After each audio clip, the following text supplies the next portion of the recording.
What's going on, sports cars fans? Ray from Philly here, and I'm back to discuss the Baseball Card Hall of Fame. We have a very special guest with us. We had him on last year to help us discuss each card that are on this year's ballot, and hopefully maybe even reveal his selections this year.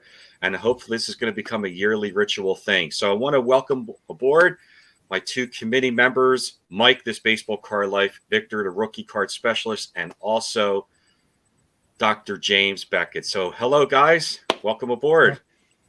Hello. Hey, everybody. All right. So, we're here. Dr. Beckett, thanks for joining us again. I know this is a big time of year for all of us, and we really appreciate you coming on to discuss all the cards that we have this year and make some of your selections, maybe. And we're going to go through all these cards and see what you think about them, and we'll just go right into it. They're such great cards. You guys have done a great job, but I don't want to get any hate mail for thing that I think ought to. It's kind of like in the other Hall of Fames. Is something going to be a first ballot Hall of Famer, or do they have to wait a year or two? Right. Some of these things are worthy cards, but they're not in my top 10. So don't hate me for that. Just given my perspective. It's tough. Tough picking just 10. Yeah. Mm-hmm.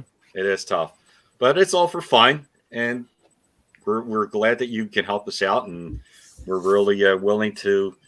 Can't wait to hear all your selections and go over these legendary cards. So, Mike, if you want to start bringing up some of the cards, and we'll go right to it. First of all, I love the way you guys put the ballot and the previous year results in chronological order. It makes It makes easier it easier to kind of figure it out. And as Victor was saying, I think most people, a lot of people gravitate either toward older or newer. And so you're giving everybody a chance and they can see. So Right, exactly. Mm-hmm. But if 19th century cards are underrepresented in this Hall of Fame, whose fault is that? They're really old. They're really scarce. This card I voted for, this King Kelly card. I think it's worthy. It's beautiful. It's I would think that it won't be selected by most people, but as a great example of a 19th century card, I voted for it. I have never had this card. I mean, I'd say most of the cards of the 40 I have or have had. And multiple copies of some, but this one I've seen. I don't really think I've had any great chance to. I don't think I ever turned down the chance to get it. It's a great card. However, just before we leave that one, I really think Cap Anson probably needs some consideration next year. Okay. And whether it's one of the old judge, not a cabinet card, but I mean something or a Goodwin champions or something, just something 19th century for Cap Anson. King Kelly, I did a podcast with, I think, Marty Appel, and he was talking about the importance of Mike King Kelly in the world of sports marketing promotion, that he may have been the first guy that required licensing to use his NIL, his name, image, and likeness. Exactly. So here we are 100 and some years later, and we have an organized, structured hobby thanks to King Kelly. And he was super popular in the day. Okay, ready for number 2? Yeah. Nobody's pushing back on that. Okay, well, that's fine. Okay. No, I think that's a great selection. He was the first star before Cobb. And I think so. But Cap Anson, I'd say if he gets selected this year, which I don't think he will, I'd add a Cap Anson just because he was kind of the guy as well. Walter Johnson, I actually have this card. This is a terrific card. Looking at what you have on the screen there, my copy is not quite this nice. Or you got that. But that is super cool. So, and you haven't had any Ramleys, and this is an example of the breadth of the fact that T cards were not just T206 and T205 and T207. I mean, those are some of the main sets, but the Ramleys and some of these others, beautiful lithography and so I think this is a cool card. I wish mine were in that good a shape, but I voted for Walter Johnson. Again, even just the person. I know this is not a player Hall of Fame, but oh my gosh, I mean, the guy was great. Was absolutely great. This one always reminded me of a picture frame that my grandmother had on her dresser. Just the 1909 Ramley design. It's the style nature of it. Yeah, looks like style of the times. Okay, you ready for number 3? Number 3 was the Christy Mathewson, and I have this card again, not in as good a shape. You guys are really killing me here. Where are you getting these? These collections are stock images, but that's a really sharp looking card. I have it, but you don't have any other T205s, and I think T205s are just as legit as T206. T206 is because of the Wagner and all that. Gets the notoriety, but I think the gold borders, I mean, they've always kind of tracked with each other, but frankly, the T205s with the gold border, I think should be worth more just based on the cost of goods sold or something. They're really classy cards and really hard to find in great condition. So, and Christy Mathewson, again, one of the absolute first rank Hall of Famers. Right. So and you're right.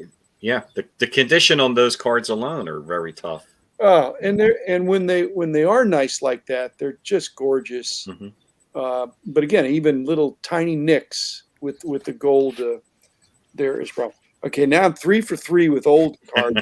I'm not looking too good, and I wish I could say that I'm going to depart, but the plank, I have to vote for the plank. Now, I've never had a plank. I've actually had an incident with a plank, but it was Wagner, Plank, and Lajoie when I first got in the hobby, which were the big 3, and probably Plank would have been number 2, and Lajoie would have been number 3 as the completest 1933/34 Gaudy. Plank, when people got together in the hospitality rooms in the 70s. They could talk about who had the Wagners, and they knew where every Wagner was. They knew they could just go around the room and say, well, he's got one. Not necessarily everybody in the room, but they just knew where they were. Plank, almost the same. There wasn't a perception that Plank was way easier than Wagner. And Plank was a great pitcher in his own right, more than 300 wins.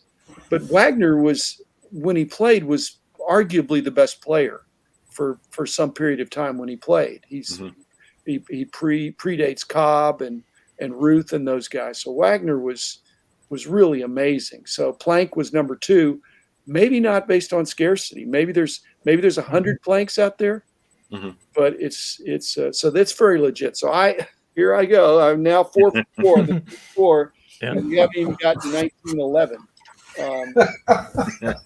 So I'm not saving enough bullets, I don't think. Okay, Chris Speaker, he's a Texan. I have that card, again, not in that good a shape, but it's another T206. It's not iconic enough. He was a great player. I don't know if he gets enough respect, but he was a great player, but he just doesn't make the grade this year. I don't mind keeping him on the ballot, but I didn't vote for him. Because you've already I'm already voting for Plank, and Wagner's in there. So T206 is already covered. When you thought about T206s, you didn't think, hey, there's Wagner and there's Plank and there's Speaker. No, they're saying that. So the iconic. You ready for the next one? Yeah. Next one is a gorgeous card, but you've already got the Shoeless Joe in the Cracker Jack. Right. And so I've never had this card, the Cracker Jack Cobb. I promise you'd be on my wall if I had it. It's a gorgeous card, but I would make that weight. I mean, it's one of the iconic card. You already have Cobb represented. You already have Cracker Jack represented. It's obviously, a tough card and kind of an iconic card. But I would wait. Okay, that was my thought there. Next is DeLong Gehrig. I've never had the Gehrig. I've had almost the rest of the set, but I've never, for whatever reason, when I've seen the Gehrigs, they've been I mean, this is stupid, guys. I mean, I felt like they were priced too high. If it was 500 and I thought it ought to be 250 or something, and I thought I'll just wait. Well, you wait a few decades, and now it's in the tens of thousands instead of the. I think DeLong is maybe not mainstream enough, guys. Right. It was a tougher set from back in the 30s there, but it's a kind of a one shot, and it's cool art design and everything. But I just think that could wait. Of the DeLongs, that would be the best one, obviously. But Right. I'm proposing a card that I actually do have that I really cherish, and that's the 1925 exhibit rookie card of Lou Gehrig. Lou Gehrig. And Okay.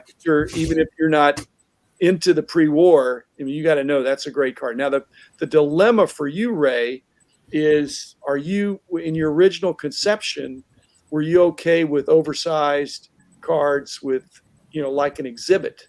Yes, I'm okay with that. I mean, and the exhibit cards are beautiful cards. His rookie card is in that set, so yeah, I would have no problem with it. Because in the 70s and the 80s, when I got my copy, it was not mentioned as a rookie card. And rookie cards were not really considered to be exhibits or oversized cards.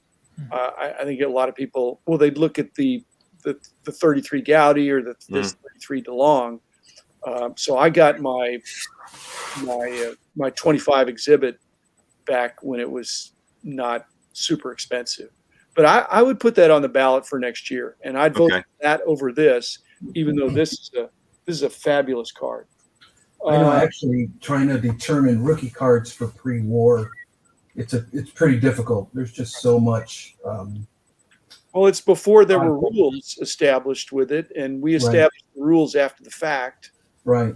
And, but all of them are very, very tough. All very, very tough. Especially in the 1920s, there's not a lot of mainstream activity with cards in the 20s. The whole decade. The whole decade of the 20s. Right. Yeah.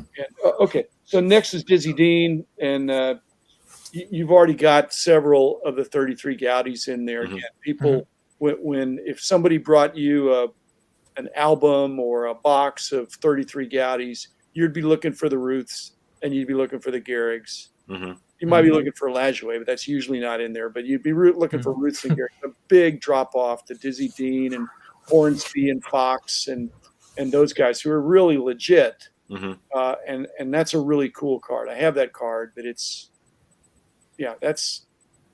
I think it could eventually get in, guys. It just was not on my ballot this year. Gotcha. 34 Gowdy. This is an underrepresented set, because it's arguably, it's interesting with the Lou Gehrig says on the bottom. And so it has some, I've always, my dad had some of these, and Lou Gehrig he's worthy of consideration. I didn't vote for him just because, but I think he was a very popular player and an excellent player. But again, when you pick up a 34 Gowdy set, you don't immediately look for the Greenberg to see what kind of condition it's in. You're looking for the two different Gehrigs. And so then the next one that you're asking about, so I didn't vote for Greenberg. I also didn't vote for Lou Gehrig on his own iconic Lou Gehrig Says card, of which there are two in that set. And so I think that's a problem too. So I also didn't vote for that, even though eventually I think that would get. It's a great. I mean, this is Lou Gehrig before he gets the famous disease that that is named after him, and that's just a fabulous card. That's just a fabulous card. So I think that eventually would go in ahead of the Greenberg, but the Greenberg is a great card too. I sold a set. Actually, I bought a set of 34 Gowdies 50 years ago for $300. But I think I sold it for $600. So who's the bigger idiot, me or the guy that sold it to me? I can't. So Jim, where are we at with you, Jim? You've given us 4 of your picks, right? You're right. I got 4. Well, I went real fast to get the first 4. The first 4. Okay. Now there's now I'm making you guys wait for the last 6. Yeah. We stuck to get 10, but you had good representation in some of the 30s. Just like I say, the 33 Gaudy, you already had 3 of them in there, and so and very deserving. So it's not that. Okay, 39 play ball. I'm going to surprise you guys. I'm also not voting for this. This is a great card. Wow. I have it. I would propose the heads up DiMaggio. Okay, the 38. And the high number 1 with the cartoons in the background. I would vote for that, and I think that event it predates this card. Again, a mainstream. If there was such a thing as a premium set back in the 30s, then you would think, well, 33s, 34s, they were kind of mainstream, and you had the 4-in-1s and the black and whites. But the heads up were kind of like, if you found them in a collection, you were excited. I mean, Right. even back in the day. Right. What do you think, Dr. Beckett, about the heads up Bob Feller? Do you think that's worthy of being put on the ballot? Well, it's just the problem you're having is to spread it around. I mean, Right. people would really look to the DiMaggio. The DiMaggio is worth so much more, Okay. but the higher number Feller is very worthy. And it's would that be, that might be his rookie card? I think that's his rookie card. And so that again, if you've already got too much representation for DiMaggio, but still, given the 2, they're both great cards. They're both Right. typical ones.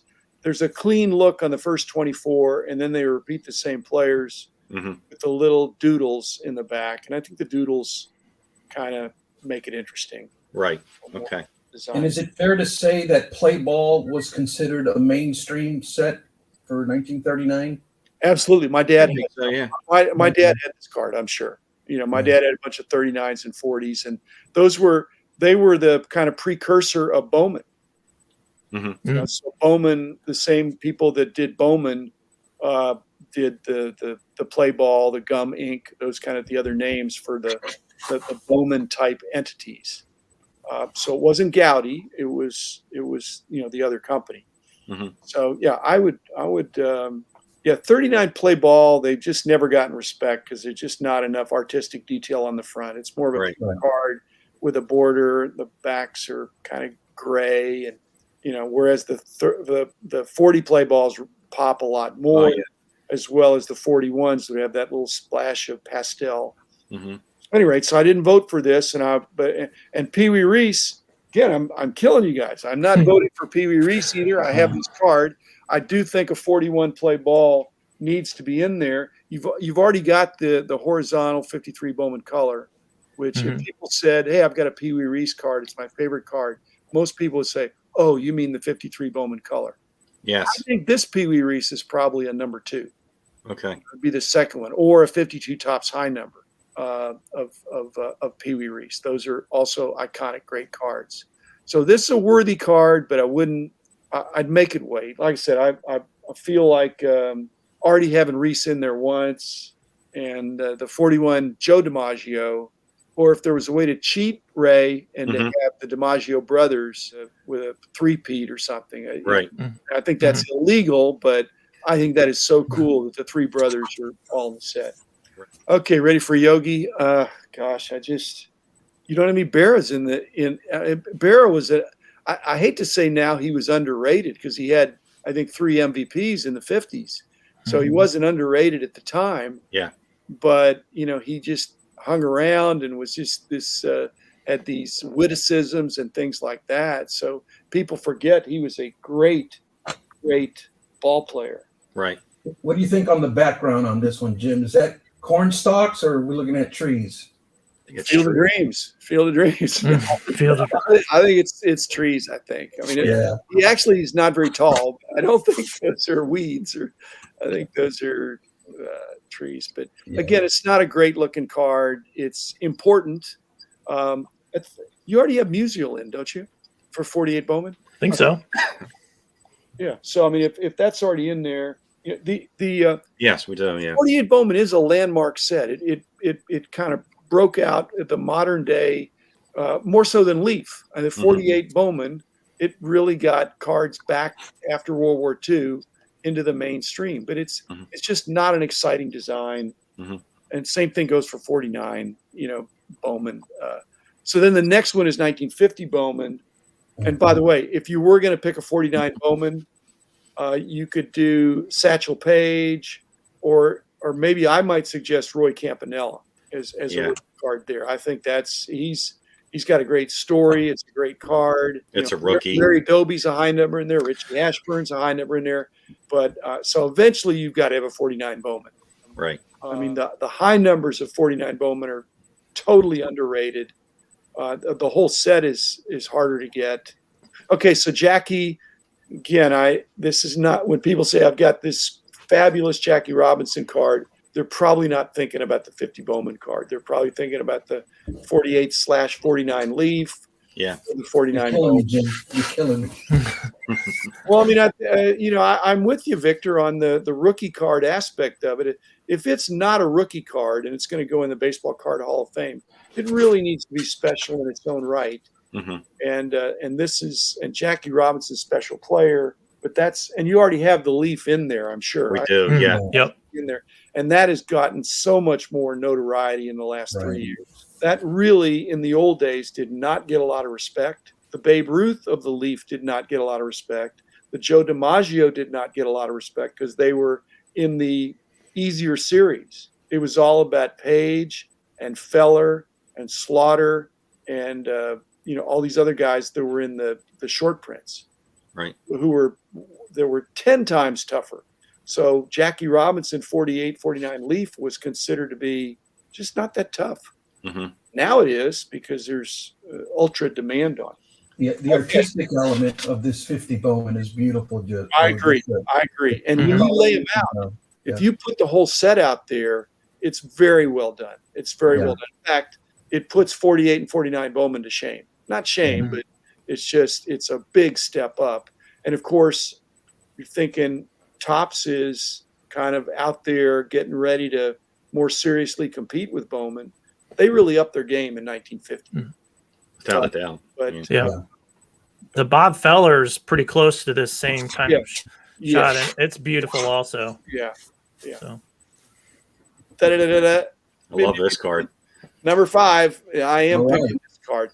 And, Mike Moynihan on his excellent podcast, he wasn't shocking the world, but Victor, you probably knows this. It's the most valuable Topps rookie card out there because Mantle and Mays are not rookies, right? And so this is the most expensive Topps rookie card of the last, of the era when Topps was, say, 51 to 80 or 52 to 80. So I voted for this. I mean, it's a great card. It's beautiful.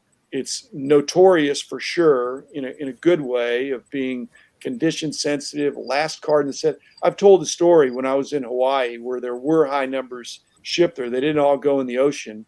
Like they were going in the ocean in the Pacific. Somebody hijacked them and took them to Hawaii because I bought a collection of them. And I had this guy on the phone. I was at my parents' house. They lived in Hawaii. This is in 1974, 73, something like that. I'm home for Christmas with my parents, put an ad in the paper. I said, I'm buying baseball cards. If you got some old ones, call me. And this guy called, and he was on the other side of the island, and he said, I got some cards. I'm not going to do the dialect of what he said, but he was Hawaiian. He was Hawaiian, a really nice guy. And I said, well, it's Sunday afternoon at 5 o'clock. I'm right in the middle of something. What do you got? There weren't cell phone cameras in those days. I said, can you just tell? Well, they're really old cards. They're really old cards. Now, this is 1973. Mm-hmm. Well, 52 is only 20 years old. Right. So I said, well, I've got some really good players here. And he's naming off the players where they're all, a lot of guys still playing and stuff like that. And I said, well, flip the cards over. And what does the last year of the statistics say? And I can't remember the exact wordage, but it doesn't always say, like in 57, they would give all the years. Mm-hmm. Before that, they just would say like last season or something. So you didn't know. And so he told me that. And I said, okay, well, maybe that's good. Maybe they're before 1957. And I said, well, flip them over on the back and tell me the numbers of some of the guys you've got. And I said, you've mentioned, and this is the first one I went to, I said, you've mentioned that you have an Eddie Mathews. I'd just like to know what would be the number of that card. And I wasn't even, in my wildest dreams, didn't think he was going to say 407. but he did. And I said, you know what? I just think I'm going to be over there in about 30 minutes. He didn't have a Mantle and he didn't have a Reese, but he had a few other high numbers and he had some other 53s and 54s. And I'm sure I paid him well in $1973. Yeah. You know, that card wasn't that valuable then. So I could give him half what it was worth at the time and it'd look like robbery today. So, Right. Great card. And it's my number 5. Actually, it's not in 5th place. It's the 5th one I selected. Right. Eddie Mathews rookie, not a bad choice. I think that's the problem you have, Ray, and I don't know if this was in your conceptualization of this baseball card Hall of Fame, is when you have 3 reasons why somebody should vote for it, but there's almost like a 4th reason if it's which you haven't, that it's inaccessible to the average guy. The Wagner, it ought to be in the Hall of Fame, but it's just way out of reach. Right. And Mathews is getting there too. It's If you could even find it, it's really expensive in any condition. Okay, 53 Bowman color Mantle. So you've got 52 Mantle tops. Maybe a 51 Bowman Mantle. Yeah, 51 Bowman tops. And we have the 56. Yep. And 56, which I think the 56 is very iconic as well. So I mean, it just hurts me to say this, but I'd make this one wait as well. Otherwise, you've got the Mickey Mantle Baseball Card Hall of Fame. Yeah, of course. And you could pick every year of Mantle, and then you could do Roberto Clemente, Hall of Fame, and Hank Aaron, and all that. So that's one of our current struggles. Putting new cards on the ballot, like too many cards of the same player or too many cards of the same set. If you said you're not going to have more than 5 no player can get more than 5, then they'd say, hey, I'm going to have to pick the best 5. Or no more than 3 from any one set. Well, I got to pick some of the best 3. You guys have a dilemma. I'm just a solitary voter here, guys. So appreciate what you're doing, but I'm glad I'm not on the hot seat. I'm just one voter. Eventually, they'll all be in. I think. I think that, and deservedly so. 54 Bowman. This was on the cusp for me.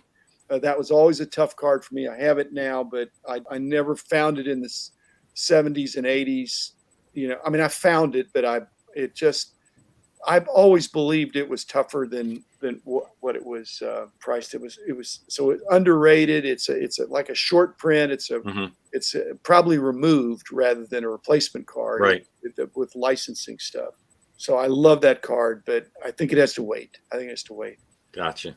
K-Line, same thing. K-Line, you already have Banks and Aaron in, right? For 54 tops? Yep. I think. Yep. So, and K-Line is a worthy 3rd. If you were going to put in 3, he'd be 3rd. So I'd eventually have him in. It's clearly his best card. But again, he's the 3rd best guy in that set. Right. To me, that means he has to wait.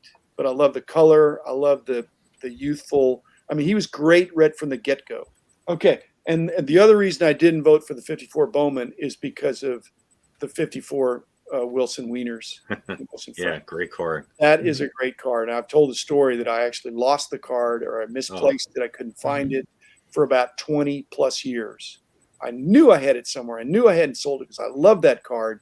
My version is not in as good a condition as that, but it's still a beautiful card. And so I love that card. I voted for it.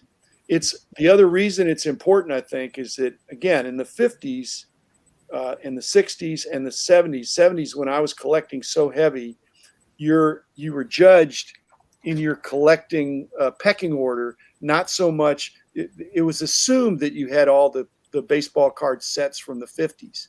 But what they didn't know is how many of the regional cards and the hot dog cards, the Stahl Myers, the Glendale Meats, the Wilson Wieners, they weren't considered to be rookie cards, but they were so much tougher than Topps and Bowman that there was a bragging rights of having those cards. And again, just like now, they weren't necessarily for sale. Right. If people brought them to their table, they weren't necessarily offering them for sale. They might be for trade for something else equally rare. So the first time I saw one of those, I picked it up. And again, no questions asked on no dickering on the price. And again, in those days, it wouldn't have been that much, but it's whatever they wanted. I said, sure. But I love that card. So, and again, to me, that's way better than the 54 Bowman So I Yeah, would cast I my agree. weight on this one again. So that's that's your sixth card. That's my sixth card. Okay. It's one of the best hot dog cards you can have. Probably the I Stallmeyers or better, the Mantle or the Mays. love it. Okay, 57 Brooks Robinson. There again, Mike Moynihan was going through the valuable Topps Hall of Famers, and he was lamenting that Brooks was so much more expensive than Frank. You know, they both have rookie cards in the 57 Topps. I selected the Brooks because he's in the tough series. It's the next to last series for 57s that are tougher. And so that is a great card. You know, the fact that he lived, is he still alive or is he barely? Yes.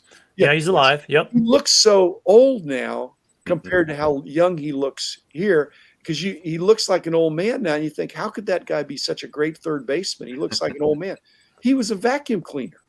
Yeah. You know? Now, Absolutely. probably a Schmidt guy, but Robinson was set the standard. And so I'd have him in there for defense and offense and being an iconic. I mean, I suppose, let's see. Well, the Mantle's a great card in 57. The Koufax is a great card in that series.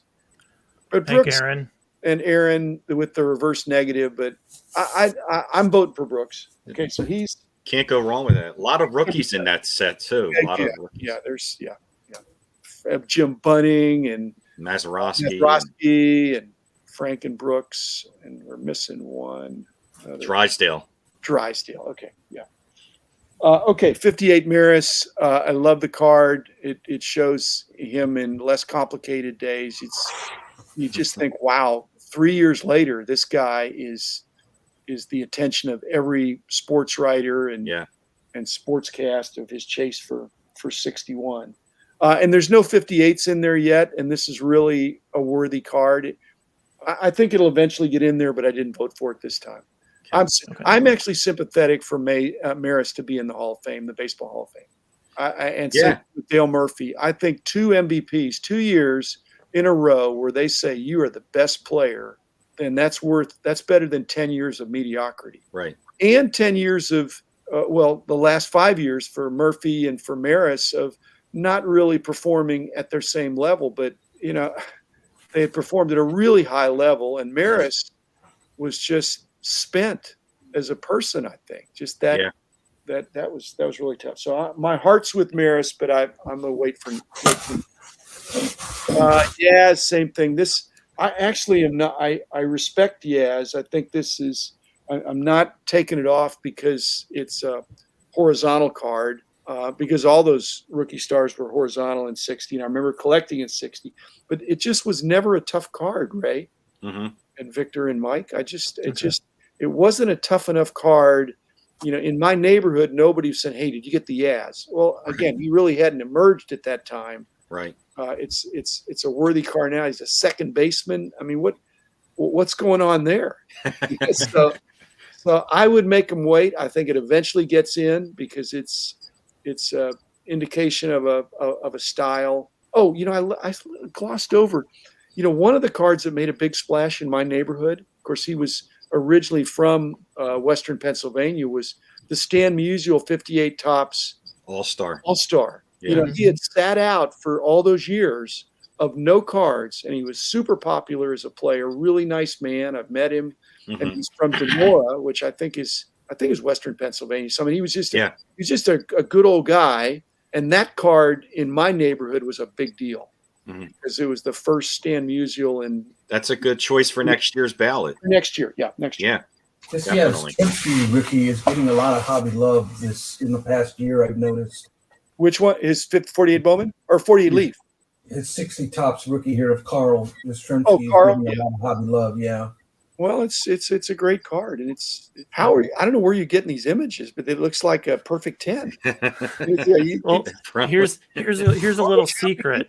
Here's a little secret, Dr. Beckett. I touched up all the images on Photoshop. Well, you have a career in touch-ups, but don't pass them off as originals. No, I wouldn't do that. Well, Mike, you're many talents. Okay, Sieber. Seaver with the Dennehy. I don't have a problem with the second guy on there, even though they kind of look the same. I think you have a choice of whether you want to do Seaver or Carew. They're both tough, but when I did get a case of high numbers of 67s one time, and Seaver was tougher than Carew.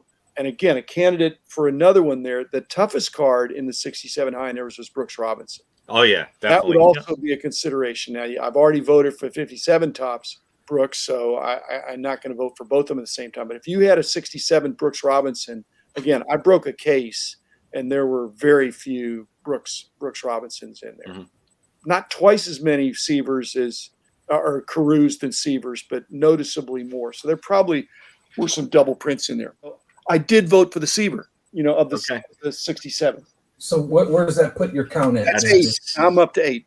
I'm up to 8. Okay.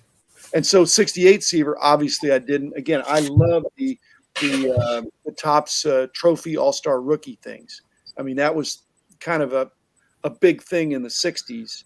And I think you need to have one of them in there because I think that, but I wouldn't put 67. I wouldn't put them both in the same year. So I'd leave it on the ballot. And for the same reason, the next card, the bench, which is the 69, again, I love the little trophy there. I think it adds some distinction to it. Again, very worthy. This is possibly the greatest. Again, you're catcher short, perhaps, if you don't have Berra or Bench. Arguably two of the very best catchers of my lifetime or ever. So, again, I didn't vote for it, but I think eventually it's going to get in because his two-player rookie card, I think, is just not that tough. And it just doesn't get that much respect. And so if you were ever going to go against Victor and say, we're going to use the second player, the second year, in his first individual card, this would be an opportunity to do that. Okay. Clemente, again, hurts me to say. I did not vote for this card. Again, it's not a posthumous card. I think it was produced when he was still alive, and then they just, in its first series, and they just let it come out. There's no notation on it. It's a classy card, but I just think I have such a bias for Clemente. I'm trying to say, hey, I can't vote for everything Roberto, the great one. But and again, I don't think when you think of what player has a famous last card, I think most people think of 69 Topps Mantle.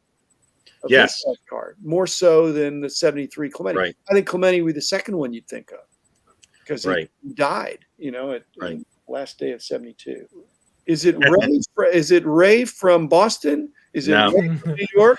No, it's Ray from Philly. See the shirt there, Dr. Beckett. I'm saying, Ray, I did not do this just for you, but I didn't want to get kicked off the show. So I voted for this Ron Say rookie. No, Schmidt. Yeah. I have that card autographed by Say. Should I erase the autograph? If it was autographed by Schmidt, I'd be really pleased. But, I think Mike Schmidt was, one of the things I was really, I love John Keating, the way he digs deep into the 70s with his 70s card show. And one of the reasons Mike Schmidt is his hero is because Mike Schmidt started out cold and hung in there and then came on strong for 600 homers. Yeah. So, and this card is reflective of a guy that's just one of 3. And at the time, I think every general manager would have rather had surely Ron Say, the Penguin, maybe even John Hilton. I don't know. Mike Schmidt couldn't make contact. When he did, he hit it a long way. Right. And so he had a bad rookie year. Great career. So I'd like to think Ron Say's a plus. It's probably a plus, but if it was just Mike Schmidt, I'd be fine with that. So I voted for him. So I'm up to 9. Yeah, 9. Okay. Yep. Eddie Murray. Again, I think if you have a 78 top set, that's probably the first card you're going to open up and see, what shape is the Eddie Murray. It's frequently in, off center, stuff like that, but it's not iconic enough to me. It's almost like you'd have to have the graded version would be iconic. And I don't think you're trying to make that distinction. So I'm making Eddie wait. but I think eventually he gets in there. But if you're going to have a 78, that'd be the one. Same thing with 79s. I don't think you have any other 79s in there. This would be the one. And again, same deal. Frequently badly off center, but I mean, he's a guy that. Well, he's just he was an amazing player that was offensively defensive. He was in his war, his defensive war. He stole runs from the other team easily. Yeah. So eventually he is in. This card is in. Okay, Victor, we actually did an episode about this. The Fernando Mania was a real thing, but I'm making Fernando wait. Again, on reflection of our discussion, I just think Fernando was so outstanding at the end of 1980. And so you would think there was some buzz about him coming out, but they spelled his name wrong. Fernando, yeah. They spelled his name wrong. And so, he gets a multiplayer card with tops, and Donruss doesn't even include him. And so who's doing the research for that? Yeah. So yes, I have this card in eventually, but not and it's very worthy, but I was gonna make it wait. It's a good representation for 1981, which was a very exactly tough year. Yeah. And the other thing that's unusual, Victor, is that for this card, and you think, and I think Rich and I just did an 81 Fleer episode. Mm-hmm. This is an uncorrected error. They're correcting all these other crazy errors in 81 Donruss and 81 Fleer. This is an obvious front-facing error, and they don't even correct it. Right. That's weird. I don't know what's going on there. Okay. Next is 83 Opeachy, Tony Gwynn. It's new to the ballot. I think eventually having an Opeachy card in there that's baseball that's the same is worthy just to demonstrate, or maybe the Donruss Leaf or something. But I wouldn't do it this year, even though that's a great card, legitimate rookie. And at a glance, it looks the same, and then you look closer, and it's not. Right. So again, I would eventually vote for it, but not this time. Again, it's kind of like the basketball and football and baseball Hall of Fames of regular. They're international. I mean, you don't want to say this is only for American. I mean, there's Canadian teams, and so having the Canadian Opeachy there, I think, is a good idea. Yeah, North American. Okay. North American for sure, But if this was hockey, maybe you'd have consideration of other guys. This is my number 10. I'm kind of blowing it here, but this is my number 10. That was such a hot card at the time, and it put the traded update rookie sets on the map. I mean, that set, and that was you had Clemens and Goodwin, and at the time, Goodwin was the bigger name because he was in New York. Yep. But Clemens endured. Now, maybe it was with some PEDs, but that guy, is just, his stats are unbelievable, and it was throughout. I mean, he started strong. Maybe he had some injuries that he came back from with some of this stuff, but he was a power pitcher for 20 years. And so I have him in there. Again, it's another statement, Ray, that puts you on the hot seat. I mean, I'm just one guy voting for him, but it's, I don't think you got any Bobby Bonds in your Baseball Card Hall of Fame. Do you? No. Okay, so, I mean, this is your first steroid accused guy, I think. Yeah, so we'll have to take a look at some Barry Bonds cards. Well, it's, like I said, I think it's historically important because it put those small box sets on the map. Easily. Okay. Going this is now the anticlimactic, the 87 Donruss. I think it's cool just to see he looks like a 19-year-old or something, and the guy pitched until he was 44 or something and pitched effectively.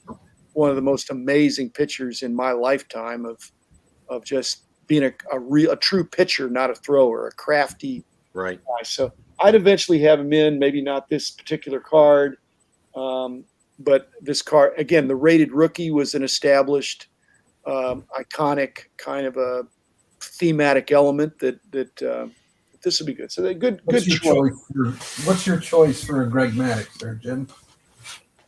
I don't know. I mean, it's Tops traded. No, I don't think so. I mean, this I don't have a problem with this. Yeah, it doesn't have to be super valuable. It's just. I don't know that you're going to get into some of these inserts, the Crusades, and some of the. I mean, he's got, for 20 years he's got cards, so all those, PMGs and things like that. Again, but nobody thinks, oh, I'm really looking for the PMG Maddox. Right. Yeah. Okay, 90 Leaf Thomas. Let me do these two together, and then the 90 Tops Thomas with the no name on front. The 90 Leaf was a bigger deal in 1990. Oh yeah. But then the no name on front has really come on strong. I don't think they're being doctored. I think the grading companies are sophisticated enough to figure out that if somebody's tried to do a power erasure, I hope so, and I think so. I think our guys at BGS have figured that out by the black lights and the things that you can do and shining light through to see that. But the no name on front it has kind of caused a little bit of a frenzy, that's been enduring, whereas the 90 Leaf used to be worth way more. So I would vote for the no name on front before I'd vote for the 90 Leaf. So would I. Yeah. Mm-hmm. Okay, the Reggie autographed, I think that's probably the first in the pack autographed insert. And so I was talking to Grant the other day. Kudos to Upper Deck for bringing in that innovation. Everybody's copying it now, and it seems commonplace. But it was a big deal in the day. And when there's 2,500 of them, you think, well, there must be one in every box. No, there may not even been one in every case back then. They were tough. And so eventually I would put it in there for its historical importance. Not this year. And then Chipper with the Desert Shield. I love that card. I don't have that card. Again, it is the card of that set, and it evokes that time in America when that was going on. It's the junk wax era, but sports cards were enough of a thing that Topps made these sets for the service people. I think some leaked back in, but that's cool. So again, there's a good story there, and eventually I would vote for it for the patriotic, America Armed Forces kind of aspect to it. Right. Same thing on 92 Bowman, Mariano Rivera. Victor, the rookie controversy. I mean, this breaks a lot of rules. It's way before he appears. He's not even he's not even close to being in a uniform. What does that look like? The Leaning Tower of Pisa? It's not even a column there. It's you just and he looks like he's 15 years old.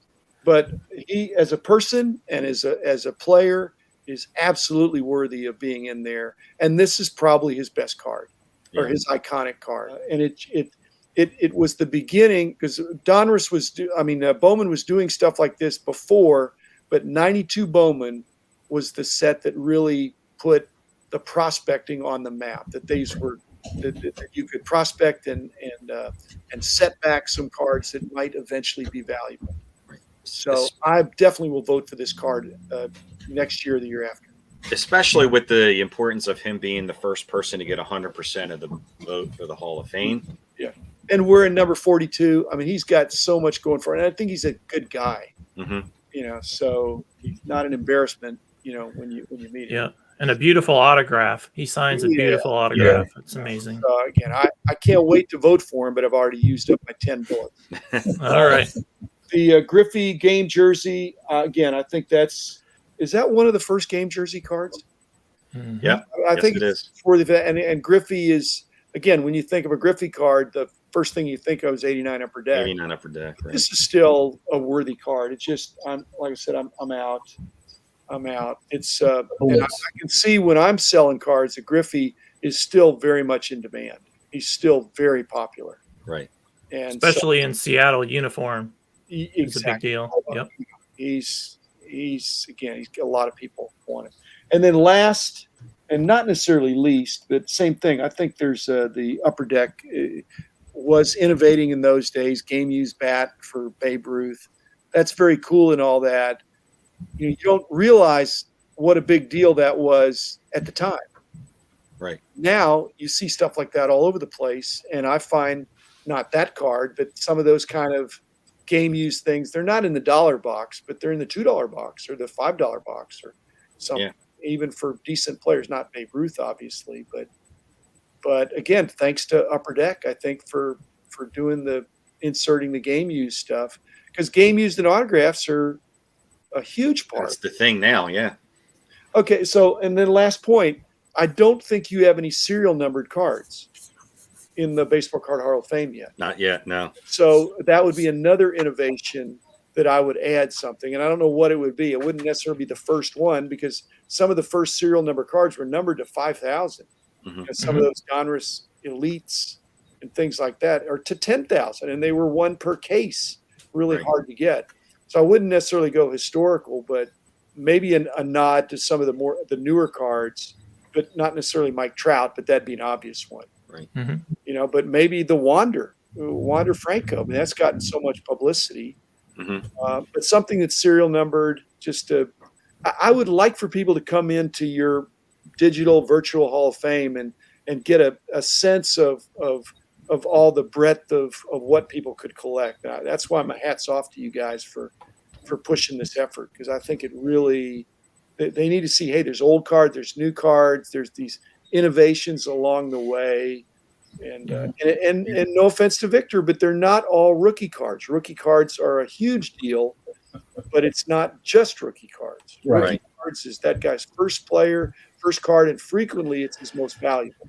Well, we really appreciate it, Dr. Beckett. If we could go through your 10 picks, Mike, if you could bring up his the slides again, you know, before we end it. I know he picked the first four right off the bat. That was really easy. But yeah, so to go over your selections again, you picked the 1888 Goodwin champions Mike King Kelly, the 1909 Ramley Walter Johnson, Mm-hmm. Yep, the 1909-1911 T205 Gold Border Christy Mathewson, 1909-211 T206 Eddie Plank. Then what was the number 5? I think you said. keep going. Bingo. 1952 Topps Eddie Mathews, great card. Coming at number 6 was Yeah, the 1954 Wilson Franks Ted Williams. That's one of my absolute favorite cards. Oh, I would go nuts. And then I picked the Brooks as well. I don't love that card because I had a lot of 57s back in the day. Yeah, and that's a typo, not 54. It's 57. Oh, right. And after that, we came up with the Tom Seaver rookie. Yeah, great choice. Hope to get that at the National myself. And then we have Schmidt. Mike Schmidt. Ron Say rookie. Yeah, the Ron Say rookie. And then last but not least, Roger. 84 Fleer update Roger Clemens rookie card. Whatever you think of Roger Clemens, that card itself really had, I don't know how much it was on the hot list back in the day, but it was very hot. Yeah. It drove a lot of sales for that little box, and it separated Topps and Fleer. People talk about 84 Donruss being the set of the decade. Well, 84 Fleer update is right up there too. It's where it's those are the examples where Topps was outdone. Because in 81, 82, 83, I think Topps was considered so much the mainstream, and these are other also rans. Well, 54 Fleer update crushed the 84 or 84 Fleer update crushed the 84 Topps update. Better player selection. Mm-hmm. Yeah, easily. It was definitely the first Puckett update. Puckett would be another one. Yeah, absolutely. Kirby Puckett rookie too. It was definitely the first extended traded set. I know Ripken's in the 82 Topps traded, but back in the 80s, people were looking for this one first for as far as an updated traded card was the Clemens. And a nice centered copy is hard to find through the whole set. Yep. Yeah, I believe they didn't come sealed either. So I know, like every time I got one, I went to go look for the Clemens. It was always off-centered, but the rest of the set was centered. So I don't know. Well, it's always something going on there, Victor. Yeah. Yep. All right. Well, thanks, guys. Yeah, well, we really appreciate I love it. doing that. I thought you guys were going to criticize me a little bit more with my being too old. But, No, I agree with a lot of your cards. And again, we really appreciate your insight to your selections and to the thoughts behind every card. And, we hope we can do suggestions for future. Yeah, I'm looking forward to doing this next year. You're going to, 10 will come out. So you're going to pick 10 new ones and you're going to knock out the bottom 6 probably. Right. Easily. And that's cool. A little bit of formula is good. Yeah. Well, thank you once again, Dr. Beckett. And on behalf of myself, Mike, this Baseball Card Life, Vic, the rookie card specialist, we hope we could do this again every year with you. And maybe we'll have you come on for the reveal if you're available to go over who were the winners this year. So reveal. Yes. I've got a feeling it's not going to be a reveal in lockstep with what I think. So. Yeah, you never know. We'll see. We'll see. I don't think I have that much influence anymore. Yeah. Well, thank you so much, guys. Dr. Beckett. Appreciate it. Thanks, Mike, for the. You're welcome. Have a good night. See you guys. Take care.